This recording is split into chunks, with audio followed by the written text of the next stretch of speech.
ఇదే 40 ఏళ్లలో జరిగిన ఈ ఇన్సిడెంట్ లక్షల్లో ఇంతమంది ఉన్నారు అని చెబుతున్నా. అదేవిధంగా వెస్ట్ బెంగాల్ నుంచి ఎంతో మంది రోహింగ్యాలు ఇలా దేశం వైపు కదులుతున్నారు అని చెబుతున్నా. ఎన్ఐఏ, నిఘా వర్గాలు, కేంద్ర ప్రభుత్వం లక్షల మంది రోహింగ్యాలు ఉన్నారు అన్న వీళ్ళెవరైనా నోరెత్తారా? దీని గురించి మాట్లాడారా? ఈ రోహింగ్యాలంతా ఎటువైపు వెళుతున్నారు, వీళ్ళ విషయంలో జాగ్రత్తగా ఉండండి అని ప్రజల్ని అలర్ట్ చేస్తున్నారా? అలాగే కేంద్ర ప్రభుత్వం, నిఘా సంస్థలు ఇలాంటి ఉగ్ర కుట్రల్ని ఛేదిస్తే దానిని అప్రిషియేట్ చేయడానికి, దానిని హర్షించడానికి కూడా వీళ్ళ నోర్లు రావు. ఇలాంటి విషయాలకి వీళ్ళ కళ్ళు కనబడు. ఇదే రోహింగ్యాల విషయంలో ఇన్ని లక్షల మంది ఇటు సౌత్ ఇండియా వైపు వచ్చారు అనే విషయాలను మనం చెబుతూనే ఉన్నాంగా. మరి వీళ్ళు ఎందుకు మాట్లాడరు? ఇదే ఎంఐఎం నేత ఎస్ఐఆర్ విషయంలో ఏమంటున్నారు? ఎస్ఐఆర్ విషయంలో మా పాత బస్తీలో మా దగ్గర ఐడి ప్రూఫ్లు లేవని చెప్తున్నారు. ఐడి ప్రూఫ్లు లేకుండా ఇన్నాళ్ల పాటు ఏం చేస్తున్నారు? వీళ్ళే ఎమ్మెల్యేలుగా, వీళ్ళే ఎంపీలుగా ఉన్న ప్లేసే కదా మొత్తం ఇదే పాత బస్తీలో. వీళ్ళు ఏం చేస్తున్నారు ప్రూఫ్ లేకుండా?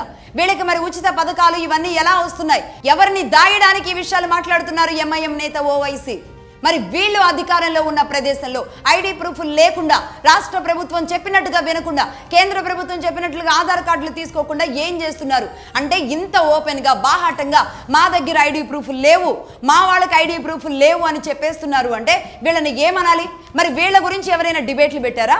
ఈ ఎర్ర జర్నలిస్టుల మూకలు ఎవరైనా దీని గురించి డిబేట్ పెట్టారా? ఎంఐఎంని, ఓవైసీని ఎవరైనా ప్రశ్నిస్తున్నారా? పాత బస్తీలో ఎస్ఐఆర్ నడుస్తుందా లేదా, పాత బస్తీలోనే జరగాలి అనే విషయాన్ని మాట్లాడుతున్నారా?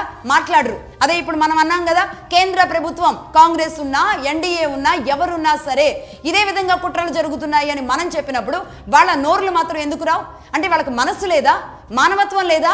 ఇలాంటి దుర్మార్గాలు, దేశ వ్యతిరేక శక్తులా వీళ్ళు, వేరే దేశ గడ్డలా వీళ్ళు? అలాగే నేను ఇంకొంతమందిని అడుగుతున్నాను, అదే మెయిన్ స్ట్రీమ్ మీడియా, భారతదేశం మీద ఇప్పటి వరకు జరిగిన దాడులు, అకృత్యాలు, వాటి గురించి ప్రతిరోజు మాట్లాడాలి. అలాగే ప్రస్తుతానికి జరుగుతున్న విషయాలు కూడా తెలియజేయాలి. మీ ద్వారానే, మీకు ఆ శక్తి ఉంది కాబట్టి ప్రతి మారుమూల గ్రామానికి కూడా చేరేలాగా భారతదేశం మీద జరుగుతున్న కుట్ర ఇలాంటి విషయాలన్నీ తెలియజేయాలి. మనందరం కలిస్తేనే కదా ఇన్నాళ్ల పాటు ఇదే లెఫ్ట్ భావజాలం మీడియా సంస్థల్ని నడిపిన వాళ్ళు, మీడియా సంస్థల్లోకి వచ్చి మాట్లాడిన వాళ్ళు ఇదే భావజాలంతో మాట్లాడడం వల్ల అసలు సమాజం ఎటుపోతుందో, ఏమైందో కూడా అర్థం కాకుండా ఉంది. వీళ్ళే ఈ అర్బన్ జర్నలిస్టులే మేధావుల ముసుగుల్లో మొత్తాన్ని కూడా ఒక టర్న్ చేసి ఈ దుర్మార్గంగా వ్యవహరిస్తూ వచ్చారు.